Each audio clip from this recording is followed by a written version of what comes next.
묵상기도 하시겠습니다. 다 같이 자리에서 일어나시겠습니다. 시편 56편 10절과 11절 말씀을 보면 내가 하나님을 의지하여 그의 말씀을 찬송하며 여호와를 의지하여 그의 말씀을 찬송하리이다. 내가 하나님을 의지하였은즉 두려워하지 아니하리니 사람이 내게 어찌 하리까 하였습니다. 지난 한 주를 하나님께서 인도해 주시고 붙들어 주셨습니다. 그 하나님을 의지하며 찬송하고 그 하나님을 의지하며 두려워하지 않고 담대히 하나님을 예배합니다. 우리의 예배를 받아 주옵소서. 다 같이 묵상기도 하겠습니다.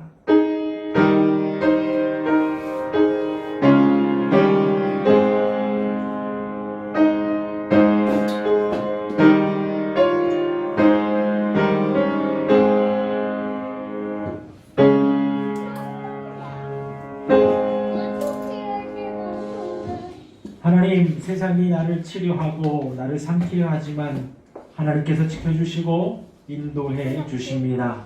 이 시간 전심으로 하나님 예배하니 우리의 예배를 받아 주옵소서. 하나님은 찬송받기에 합당하시며 영광받기에 합당하십니다. 우리의 예배에 하나님의 이름이 거룩히 높여지게 하시고 하나님의 나라로 우리 안에 임하사 뜻을 가르쳐 주옵소서. 예수님 이름으로 기도합니다. 아멘. 찬송가 5장 찬송하겠습니다.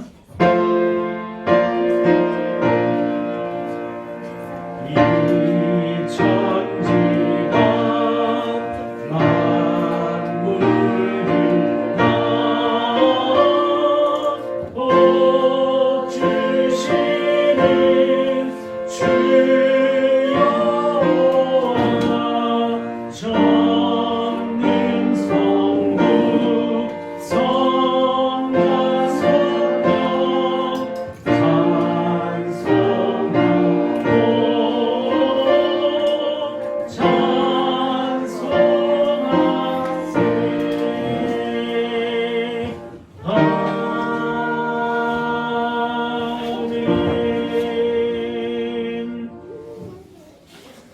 사도신경으로 우리의 신앙을 고백합니다.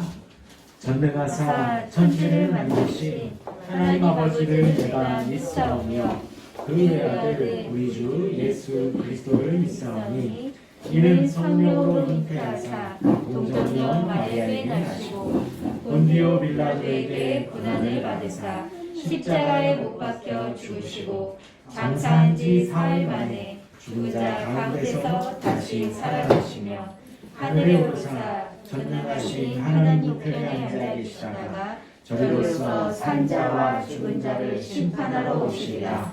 성령을 믿사오며 거룩한 공예와 성도가 서로 교통하는 것과 죄를 사하여 주시는 것과 몸이 다시 사는 것과 영원히 사는 것을 믿사옵나이다. 아멘. 이어서 십계명을 함께 교독하시겠습니다. 제가 먼저 읽습니다. 너는 나 외에는 다른 신들을 내게 있게 말지니라. 너를 위하여 새긴 우상을 만들지 말고 또 위로 하늘에 있는 것이나 아래로 땅에 있는 것이나 땅 아래 물속에 있는 것에 아무 형상이든지 만들지 말며 그것들에게 절하지 말며 그것들을 섬기지 말라. 너는 너희 하나님 여호와의 이름을 망령되이 일컫지 말라.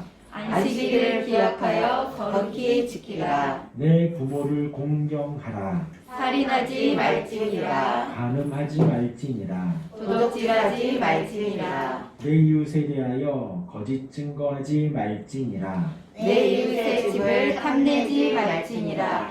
내 이웃의 아내나 그의 남종이나 그의 여종이나 그의 소나 그의 낙이나 물론 내 이웃의 소유를 탐내지 말지니라. 예수께서 가라사대 내 마음을 다하고 목숨을 다하고 뜻을 다하여 주 너의 하나님을 사랑하라 하셨으니 이것이 크고 첫째 되는 계명이요 둘째도 그와 같으니 내 이웃을 내 몸과 같이 사랑하라 하셨으니 이 두 계명이 온 율법과 선지자의 강령이니라. 아멘. 자리에 앉겠습니다. 이 시간은 저희의 공적인 고백 시간입니다. 한 주를 돌아보며 우리의 모습을 돌아보며 우리의 혈기와 우리의 욕심으로 우리의 정욕대로 살지는 않았는지 이 시간 돌아보며 진실하신 하나님 앞에 거짓되며 살아가고 우리의 욕심대로 살아갔던 모습들을 정직하게 내려놓습니다. 그 보혈 앞에 나아가겠습니다. 함께 기도합니다.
우리와 늘 함께 하신 하나님, 지난 한 주도 돌아보면 부족한 뿐입니다. 후회뿐입니다. 주님, 우리의 이름 한 사람 한 사람을 지명하여 부르실 때에 도망가지 않게 하시고 핑계대지 않게 하시고 숨지 않게 하여 주옵소서. 하나님 앞에 겸손히 무릎 꿇게 하시고 우리의 모습 그대로 주의 보혈을 의지하며 나아가게 하여 주옵소서. 정결하게 하여 주옵소서. 그 공로 의지하여 하나님의 이름 담대히 부르오니 주여 인도하여 주옵소서. 돌아온 한 주는 주님을 찬양하는 우리의 삶이 되게 하시고 하나님의 영광을 드러나는 우리 인생 되게 하여 주옵소서. 하나님을 예배하고 하나님을 구하며 동행하는 우리가 되게 하여 주시고 시험에 들게 마시며 악한 세상에서 우리를 구원하여 주옵소서. 예수님 이름으로 기도합니다. 아멘. 이 시간 사랑의 하나님이 긍휼 가운데 우리의 모든 죄를 용서해 주시고 정죄하지 않으십니다. 로마서 8장 1절 2절 말씀에 그러므로 이제 그리스도 예수 안에 있는 자에게는 결코 정죄함이 없나니 이는 그리스도 예수 안에 있는 생명의 성령의 법이 죄와 사망의 법에서 너를 해방하였습니다 하였습니다. 아멘. 찬송가 305장 찬송하겠습니다.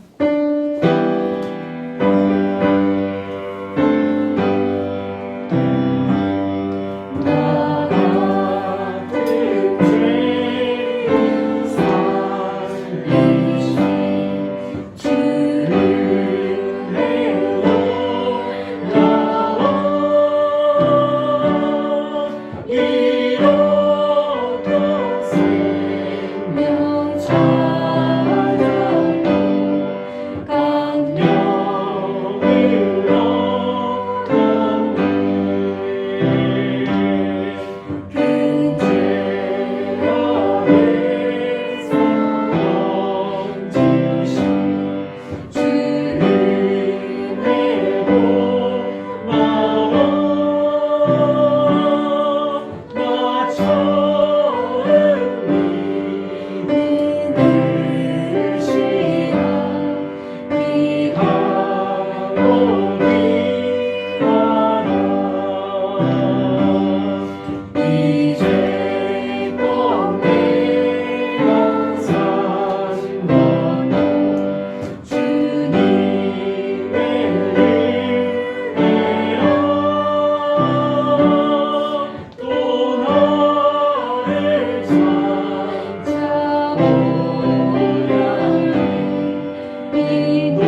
오늘 함께 보실 하나님 말씀은 창세기 4장 1절에서 5절까지 말씀입니다. 창세기 4장 1절에서 5절까지 말씀 제가 봉독해 드리겠습니다. 아담이 그의 아내 하와와 동침하매 하와가 임신하여 가인을 낳고 이르되 내가 여호와로 말미암아 득남하였다 하니라. 그가 또 가인의 아우 아벨을 낳았는데 아벨은 양치는 자였고 가인은 농사하는 자였다. 세월이 지난 후에 가인은 땅의 소산으로 제물을 삼아 여호와께 드렸고 아벨은 자기도 양의 첫 새끼와 그의 기름으로 드렸더니 여호와께서 아벨과 그의 제물은 받으셨으나 가인과 그의 제물은 받지 아니하신지라. 가인이 몹시 분하여 안색이 변하니. 아멘. 잠시 기도하고 말씀을 나누도록 하겠습니다. 이 시간 하나님의 말씀을 나눕니다. 하나님 우리를 얼마나 사랑하시는지, 하나님께서 어떤 예배를 받으시는지, 우리가 어떤 예배를 준비해야 할지 알려 주옵소서. 우리의 부족함에도 여전히 우리에게 기회 주시고 구원의 역사를 이루어 가시는 신실하신 하나님, 그 하나님의 은혜를 알아가는 이 시간 되게 알려 주옵소서. 우리 주일학교 아이들 모임 가운데도 함께 하시고 하나님 동일하게 주님을 배우도록 지혜로 함께하여 주옵소서. 인도하시는 전사님 가운데도 성령의 충만함으로 하늘의 지혜로 인도하여 주옵소서. 주님께 맡기오며 예수님 이름으로 기도합니다. 아멘. 오늘은 창세기 4장 1절에서 5절까지 말씀으로 잠시 은혜를 나누고자 합니다. 창세기 3장에서 아담과 하와가 하나님과의 약속을 어겼습니다. 범죄한 장면이 나오지요. 하나님은 그들을 구원하시기 위해서 에덴 동산에서 나가게 하십니다. 이어서 오늘 4장 말씀에서 범죄한 아담이 아들들을 낳은 것으로 말씀이 시작을 합니다. 그들의 이름이 바로 가인과 아벨이지요. 이들은 아담과 함께 살아가며 하나님을 예배합니다. 그들 나름대로 열심히 살아갑니다. 가인은 농사를 지었고 아벨은 양을 쳤습니다. 그러고 나서 어느 때가 되었을 때 하나님께 예배를 했는데 가인의 예배는 받지 않으시고 아벨의 예배를 받으십니다. 그 상황을 인지한 가인이 너무나도 화가 나서 아벨을 죽이지요. 동생을 살해하는 장면이 최초의 살인사건이 또한 오늘 4장에서 나옵니다. 그리고 하나님의 인자한 부르심에 또한 변명하고 도망치지요. 그렇게 가인이 하나님이 나에게 벌을 주시면 내가 죽을 수밖에 없습니다. 죽기가 두렵습니다. 라고 할 때 하나님은 가인도 또한 용서하시고 살게 하십니다. 용서를 받은 범죄자 가인은 하나님을 떠나서 자신의 왕국을 세워갑니다. 이 왕국은 방황하던 가인의 후손에 의해서 이루어진 죄의 문명이죠. 죄로 시작해서 하나님을 떠나 민족을 이루지만 죄의 민족이 되어집니다. 그래서 4장 23절 말씀에 보면 아다와 실라여 내 목소리를 들으라. 람에게 아들들이여 내 말을 들으라. 나의 상처로 말미암아 내가 사람을 죽였고 나의 상함으로 말미암아 소년을 죽였도다 라고 합니다. 이러한 가인의 모습 속에서 하나님은 가인에게 계속해서 기회를 주시고 살아갈 수 있도록 은혜를 주십니다. 이어서 4장의 마무리는 그러한 가인이 아벨을 죽였지만 또다시 셋이라는 아들을 허락하시면서 하나님의 구원의 역사를 신실하게 이루어 가시는 것으로 4장이 마무리가 됩니다. 그래서 오늘 4장에서 하나님이 우리에게 주시는 메시지는 세 가지입니다. 하나는 하나님이 우리에게 자녀들을 주신다라는 거예요. 그리고 하나님께서 재물과 사람을 받으신다라는 것이고, 이어서 신실하신 하나님의 구원은 계속해서 이어진다라는 것입니다.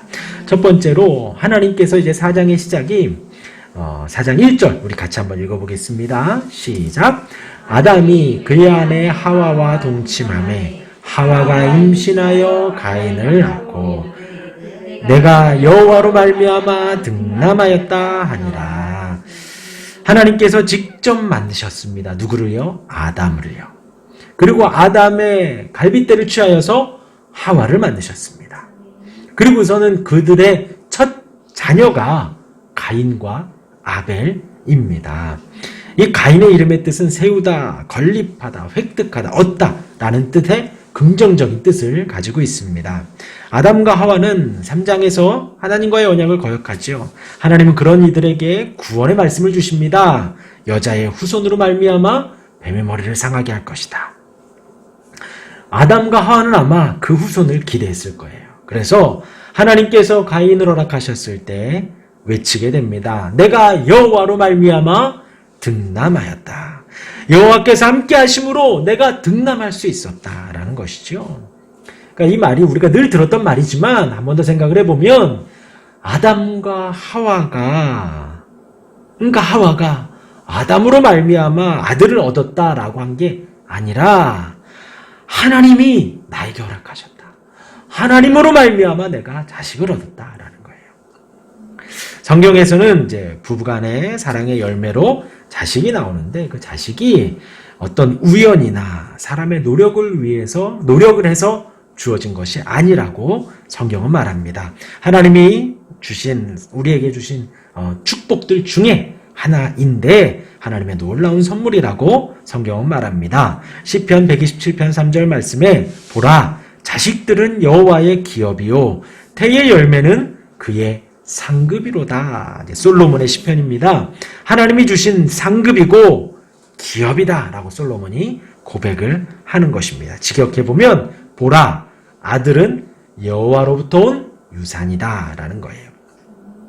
시편 127편 문맥에 따라서 하나님이 아들을 주신 것은 그 집의 혈통을 이어가는 그 집의 존재를 유지시킬 존재로서의 아들이라는 거예요. 그래서 그 아들이 바로 하나님이 주신 선물이라는 것입니다. 제가 계속 아들 해서 뭐 딸이 중요하지 않다라는 것이 아니라 하나님이 그 가정에 그렇게 선물로 축복으로 주신다라는 것입니다. 그 말씀을 따라서 아담과 하와도 똑같이 고백을 한 거예요. 하나님이 우리에게 아들을 주셨다. 엄청난 소망 속에 자녀를 낳았을 거예요. 이제 하나님의 구원의 계보가 이 아이들로부터 이어가겠구나 하고 생각을 했을 것입니다. 하나님은 신실하시지요. 하나님께서 남자와 여자를 만드시고 약속한 것이 그들에게 복을 주시고 이르시되 생육하고 번성하여 땅에 충만하라. 땅을 정복하라. 바다의 고기와 공중의 새와 땅에 움직이는 모든 생물을 다스리라. 이것이 하나님이 우리에게 주신 명령이었어요. 아담과 하와에게 가인과 아벨을 주신 것은 이 말씀을 이루신 것입니다. 아담과 하와가 비록 범죄했지만 하나님은 그런 범죄에도 불구하고 약속하신 약속을 신실하게 지켜가신 것이에요.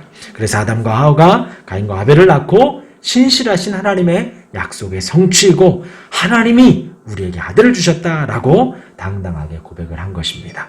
이어서 재물과 사람을 가인과 아벨이 그렇게 자라가면서 하나님께 예배를 하죠.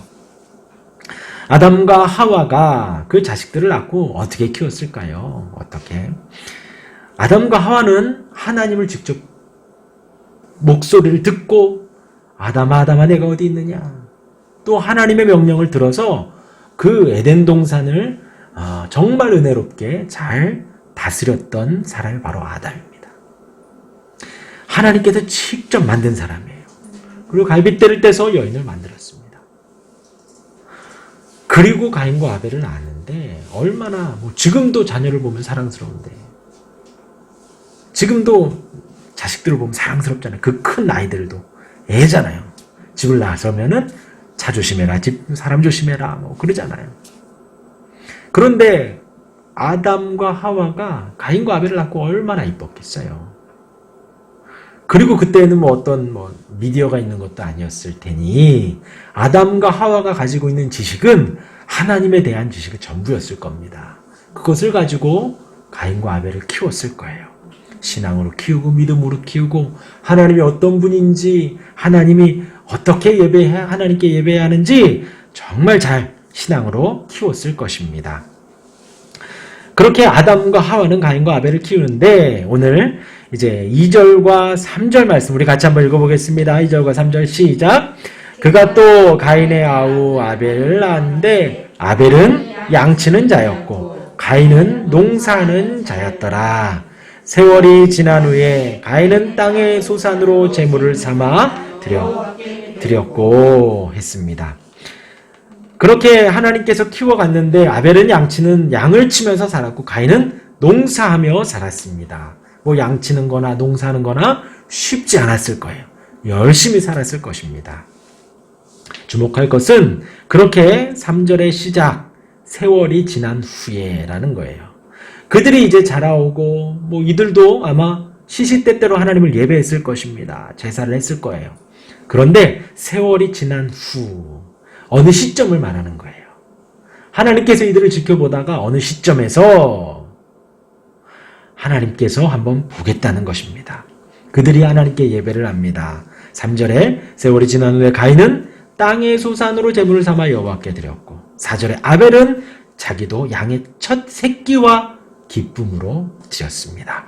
가인과 아벨이 각각 자신의 수고에 따라서 힘써이라고 생각합니다. 어떻게 보면 자신들의 소산으로 그냥 자신들의 직업에 따라 열심히 예배했구나 라고 우리가 볼 수도 있습니다. 그런데 하나님은 그들을 지켜보고 계셨던 거예요. 그들의 수고에 따라 얻은 것들을 통해 하나님 앞에 나아갔습니다. 그런데 그 결과는 이렇습니다. 하나님께서 아벨과 그의 제물은 받지만 가인과 그의 제물은 받지 않으셨다는 거예요. 왜라는 질문을 전에 우리가 이 말씀 그대로를 우리가 보면 하나님께서 아벨을 받으시고 아벨의 제물을 받으셨어요. 가인의 제물을 받지 않으시고 그의 제물을 받지 않으셨습니다. 그냥 이 말씀만을 보고 하나님께서 우리도 받으시고 우리의 제물도 받으신다는 거예요. 결코 하나님은 그냥 우리의 이념 속에만 있는 분, 어떤 책에만 있는 분이 아니라 살아계셔서 지금 우리의 예배를 받으신다는 것입니다. 그리고 이제 왜라는 질문에 들어갑니다. 하나님께서 왜 제물을 받으시고 그 사람을 받으셨을까? 먼저 제물에 우리가 초점을 맞춰보면 그렇습니다. 아벨은 양의 첫 새끼로 하나님께 예배한 거예요. 다시 우리 아담으로 돌아오면 하나님께서 아담과 하와의 범죄 속에서 아담과 하와가 부끄러워서 한 것이 무화과 나무 잎으로 가린 거예요. 그런데 하나님은 그들에게 그 부끄러움을 감춰주기 위해서 가죽옷을 입혀주셨습니다. 그냥 단지 허리춤에만 묶은 것이 아니라 요 어깨서부터 다리까지 다 가릴 수 있는 아주 큰 가죽옷을 쥐어 입혀준 거예요. 그러려면 동물을 잡아야 했죠. 동물을 잡아 아담과 하와의 부끄러움을 감춰주신 거예요. 잘못은 너희가 했지만 이 죄 없는 동물의 피를 흘려 이 생물로 말미암아 너의 부끄러움을 감추고 하나님께 나아가라는 그 대속의 은혜를 아담과 하와에게 가르쳐 준 겁니다. 그리고 그들이 가인과 아벨을 가르쳤을 거예요. 너희들이 하나님께 나아갈 때에는 우리들 모습이 있는 그대로 나아갈 수가 없다. 양을 잡아드려야 한다. 아벨이 드린 이 양의 첫 새끼는 그러한 믿음의 고백이었던 거예요. 그 자랄 때까지 양을 키우고 농사를 지을 수 있도록 장성할 때까지 그들이 배운 것은 아담과 하와로부터 하나님이 어떤 분인지 하나님께는 어떻게 나아가야 하는지 신앙교육을 받은 것이지요. 하나님께 나아갈 때는 우리의 있는 모습 그대로 나아갈 수 없다. 우리의 모습으로는 거룩하신 하나님 앞에 나아가면 죽을 수밖에 없는 거예요. 우리의 죄악이, 우리의 범죄함이 하나님 앞에 죽을 수밖에 없습니다. 우리가 의지하는 것은 어린 양 대신 예수님을 의지하여 나아가는 거죠. 우리 대신에, 범죄한 우리 대신에 죄 없는 예수님이 죽으셔서 그 피로 말미암아 우리의 허물이 덮임 받고 우리의 부끄러움이 덮여지고 우리의 부족함이, 우리의 죄악이 덮여져 하나님 앞에 나아갈 수가 있는 것입니다. 그 대속의 은혜를 가인과 아벨은 똑같이 배웠을 거예요. 그런데 아벨은 그 말씀을 따라 믿음으로 양의 첫 새끼를 잡아 하나님 앞에 예배한 것입니다. 그런데 가인은 그것이 그 믿음이 없었던 거죠. 그래서 하나님께 나가긴 해야겠고 자신이 수확했던 수확물을 가지고 그 모습 그대로 나아간 것입니다. 그렇기 때문에 하나님은 믿음의 예배, 아벨의 예배를 받을 수 있었지만 가인의 그 모습은 받으실 수가 없었던 거예요. 그리고 말씀에 하나님께서 아벨과 그의 제물이라고 나왔습니다. 그의 제물을 받으시고 또 아벨도 받으신 거예요. 이제 그 이후에 보면 또 나옵니다. 하나님께서 가인의 예배를 받지 않으셨죠. 5절 말씀에 가인이 몹시 분하여 안색이 변합니다. 이 안색이 변했다라는 것은 원어상으로 진노하는 거예요. 뜨겁게 불타오르고, 그러니까 이미 정상적인 상태가 아닌 겁니다. 매우 화가 난 상태인 거예요. 재물이 연락되지 않은 데 대한 맹렬하게 시기하고 화가 난 상태를 지금 말을 합니다. 그리고 우리가 화가 나면 뭐가 변하죠? 안색이 변해요. 딱 굳어져요. 화가 나면. 하나님께서 7절에 그럽니다. 6절부터 여호와께서 가인에게 이르시되 내가 분하여 함은 어찌 됨이며 안색이 변함은 어찌 됨이냐. 내가 선을 행하면 어찌 낯을 들지 못하겠느냐. 왜냐하면 가인과 아벨 똑같이 아담으로부터 신앙교육을 받았죠. 너희들 꼭 대속물을 가지고 나가야 된다. 꼭 동물의 피를 흘려 나아가야 한다. 그런데 가인은 그렇지 않은 거예요. 그러니 하나님이 받지 못한 건데 너의 안색이 변하면 왜 그러냐? 너가 왜 분해하느냐? 그 법칙인데, 그게 규칙인데 왜 분해하느냐? 그러면서 7절에 내가 선을 행하면 어찌 낯을 들지 못하겠느냐? 하나님 앞에 믿음으로 나아가는 것이 선입니다. 믿음 없이 나아가는 것이 악이에요. 그리고 지금 가인의 삶이 지금 이 하나님 앞에 예배가 하나님이 받지 않았습니다. 그러면 어떻게 해야 되죠? 우리가 회개하고 돌이키고 뭐가 잘못됐을까? 교치고 교정해서 하나님 앞에 바르게 믿음으로 나아가면 되는 거예요. 그런데 그것이 화를 내서 감히 하나님께 분해하고 안색이 변하고 막 뜨겁게 타오르는 그 진노를 낼 필요가 없죠. 그러니까 우리가 인생을 살지만 이 사람이 화가 난다는 것은, 화를 낸다는 것은 이 사람이 나보다 더 낫다고 생각을 하는 거예요. 나보다 더 나이가 많던, 나보다 더 능력이 많던 그런 사람이 아랫사람에게 화를 내는 거예요. 그렇죠? 내가 화를 낸다는 것은 이 사람을 이미 무시하고 있다는 것입니다. 누군가 나를 화낸다는, 나에게 화를 낸다는 것은 무시한다는 거예요. 가인이 지금 하나님 앞에 하나님이 나의 예배를 받지 않았으면 돌이키고 회개하고 잘못했습니다. 뭐가 잘못됐을까? 하고 그게 바른 모습이죠. 어디 감히 하나님 앞에 안색이 변하고 분하여 화를 냅니까? 그런데 그렇습니다. 가인의 평소의 심성, 그의 삶이 이렇게 하나님 앞에 선하지 못했다라는 거예요. 아담과 하와로부터 배운 그 하나님의 말씀에도 평소에도 아멘을 하지 못했고 진실하지 못한 그 가인의 모습, 그것이 지금 여기에서 드러나는 것입니다. 마음대로 울그락불그락하는 모습이 되는 거예요. 하나님은 이런 가인을 받으실 수가 없었던 거예요. 그래서 우리가 이 자리에 나와 예배하지만 우리에게는 예배에 신경 쓸 두 가지가 있습니다. 하나는 방금 말씀드린 대로 믿음의 예배인 거예요. 우리의 모습 그대로 나아갈 수 없습니다. 우리가 우리를 위해 대속제물이 되신 죄 없으신 그 예수님이 2000년 전 십자가 죽으신 거예요. 그 믿음으로 우리가 나아갑니다.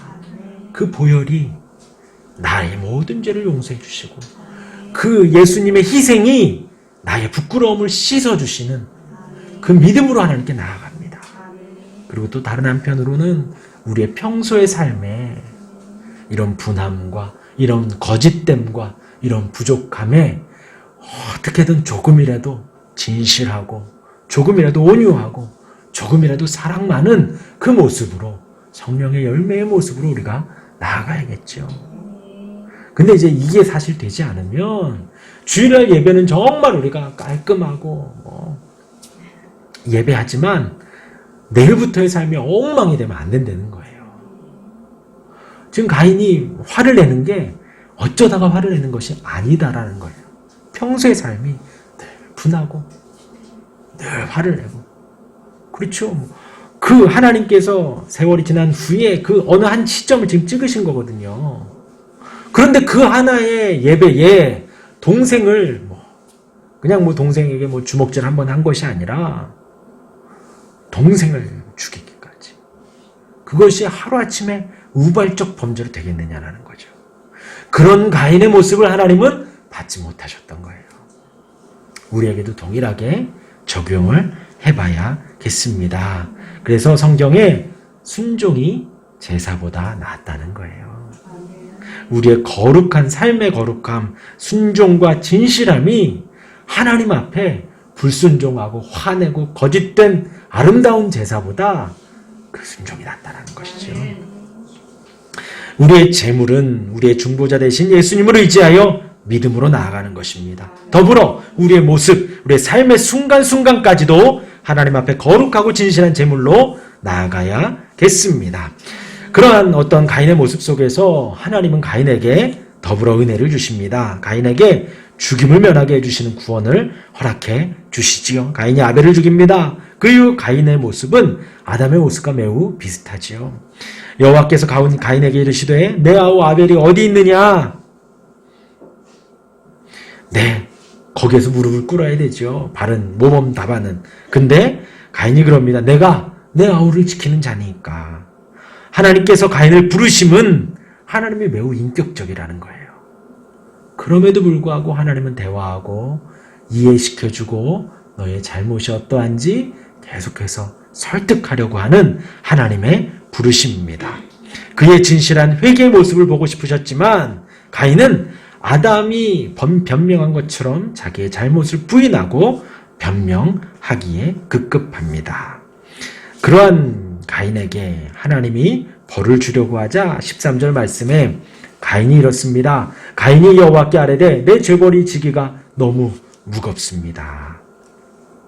내가 주의 낯을 배웁지 못하리니 내가 땅에서 피하며 유리하는 자가 될지라 물은 나를 만나는 자마다 나를 죽이겠나이다. 참 이게 정말 사람이 못된 것 같아요. 자기는 동생을 이렇게 해놓고 누가 날 죽일 것 같습니다. 자기는 그렇게 겁내하는 거예요. 그 모습에 15절 말씀에 하나님께서 그렇습니다. 여호와께서 그에게 이르시되 그렇지 아니하다. 가인을 죽이는 자는 벌을 7배나 받으리라 하시고 가인에게 표를 주사 그를 만나는 모든 사람에게 죽임을 면하게 하시니라. 하나님께서 가인을 살려주신 것이죠. 왜 살려주셨을까요? 회개하라는 거예요. 하나님이 사랑하시는 거예요. 하나님이 은혜를 베풀어 주시는 것입니다. 그러한 모습 속에서 하나님이 이제 아벨을 이어 하나님이 다른 씨를 주시면서 인류의 구원 계획 또한 이루어 가십니다. 25절 말씀에 아담이 다시 자기 아내와 동침하며 그가 아들을 낳아 그의 이름을 셋이라 하였으니 이는 하나님이 내게 가인이 죽인 아벨 대신에 다른 씨를 주셨다 함이며 하였습니다. 아담과 하와는 아벨이 죽은 현실과 또한 죄악이 넘쳐나는 이 현실, 이것을 다시 뒤로 돌려서 극복하고 싶은 마음이 이들에게도 있었던 거예요. 얼마나 마음이 아프겠어요. 아담과 하와도. 그런데 지금 이 상황을 다시 돌리고 싶은 것입니다. 그래서 다시 아내와 동침함의 이 다시라는 의미가 아담과 하와의 어떤 그 믿음의 모습을 보여주는 것입니다. 이어서 하나님께서 셋을 허락하십니다. 죄악된 세상을 정리하는 존재가 되고 경건한 제사를 드림으로 인정받은 아벨 대신 이 세상에 다시 놓여진 존재라는 의미를 담고 있습니다. 가인을 낳았을 때와 같은 반응으로 하나님께 고백합니다. 새롭게 주어진 셋을 자신의 아이가 아니라 하나님께서 우리에게 맡기신 아이라고 고백을 합니다.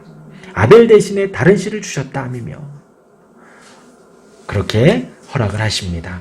하나님께서 인류를 구원하시고자 하는 계획을 이어가시는 거예요.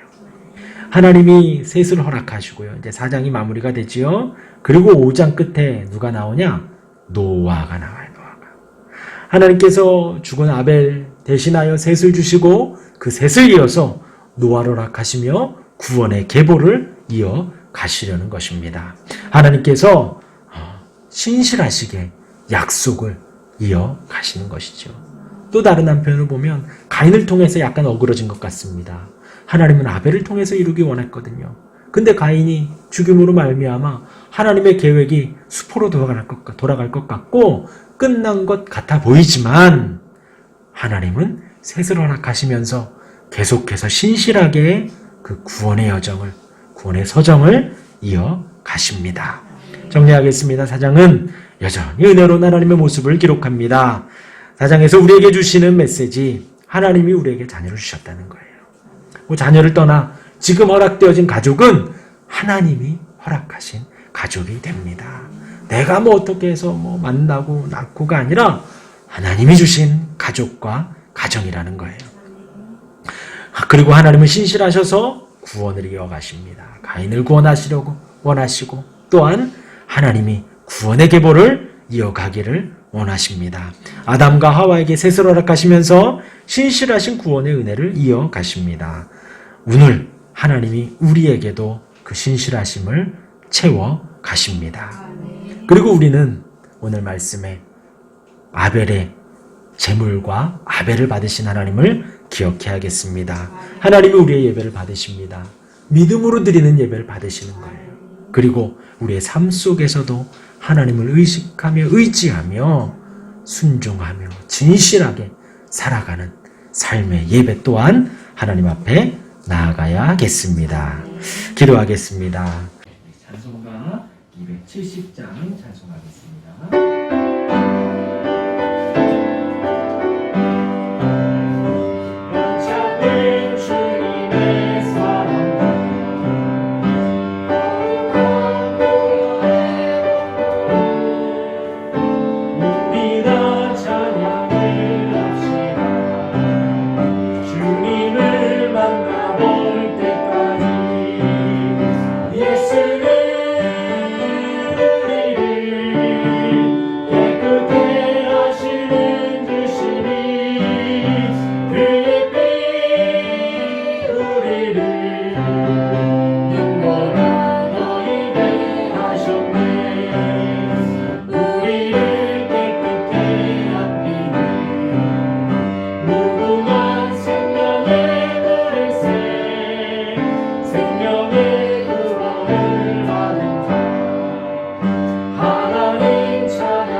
사랑의 하나님, 하나님 앞에 예배하게 하시니 감사합니다.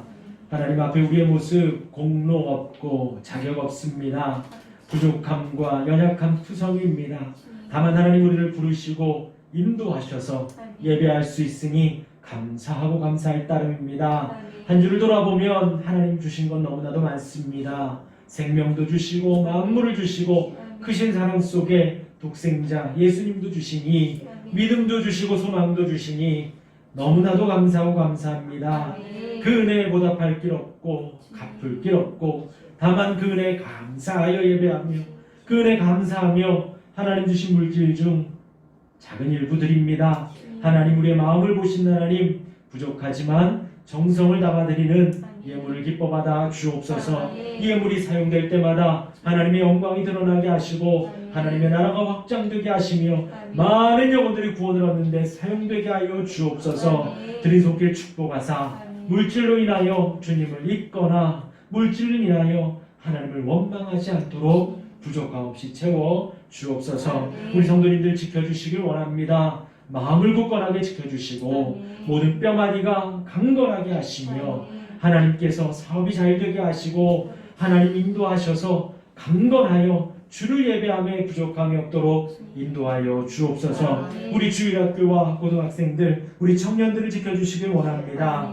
이 청년의 때에 거룩한 주의 청년들이 믿음으로 날마다 자라가도록 붙들어 주옵소서. 미국에 있는 우리 지체들 가운데도 함께 하셔서 주님의 뜻을 발견하고 주님의 보호하심 아래 주님을 예배하는 하나님 앞에 한 걸음 한 걸음 나아가는 믿음의 지체들 되게 하여 주옵소서.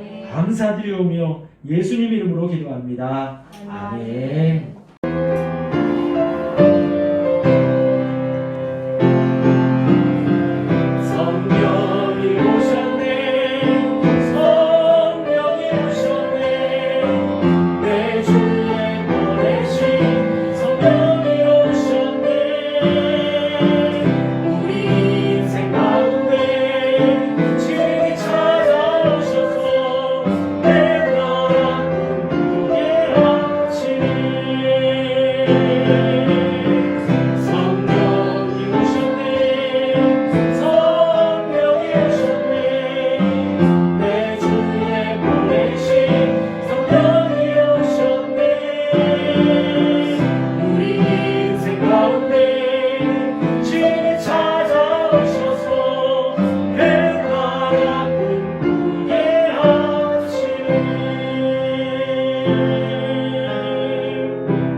지금은 우리 주 예수 그리스도의 은혜와 하나님의 사랑과 성령의 감동하심이 하나님이 허락하신 삶 속에 우리의 믿음과 삶을 보시는 하나님께 온전히 드리기로 결심하는 우리 모든 성도님들 위해 우리 교회 위에 이 지역과 나라와 온 세계 위에 지금으로부터 영원토록 함께 있을지어다. 아멘.